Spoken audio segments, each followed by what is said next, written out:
అనారోగ్యంతో బాధపడుతున్న చంద్రయ్యకు ఎమ్మెల్యే ప్రశాంతిరెడ్డి ఆర్థిక సాయం. నెల్లూరు జిల్లా కోవూరు నియోజకవర్గం బుచ్చిరెడ్డిపాళెం మండలం నాగాయకుంటకు చెందిన నిరుపేద చంద్రయ్యకు జీవనాధారమైన గొర్రెలు ఇటీవల మృతి చెందడంతో ఆయన తీవ్ర ఆర్థిక ఇబ్బందులకు గురై మనస్తాపంతో అనారోగ్యానికి లోనయ్యారు. ఈ విషయం ఎమ్మెల్యే దృష్టికి వెళ్లగా ఆమె బాధితుడిని పరామర్శించి ఆదుకుంటామని హామీ ఇవ్వగా స్థానిక తెలుగుదేశం పార్టీ నాయకుల ద్వారా చంద్రయ్యకు ₹1,00,000 ఆర్థిక సహాయం అందజేశారు.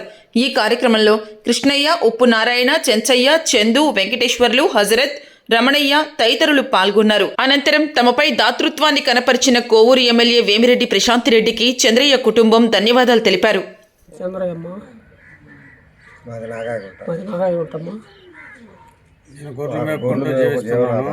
నేను గొర్రెలు మేపుకుంటున్నాము. గొర్రెలు మేపుకుంటున్నామమ్మా. మేము మా గొర్రెలన్నీ చనిపోయిన పాట మా గ్రామస్తులకి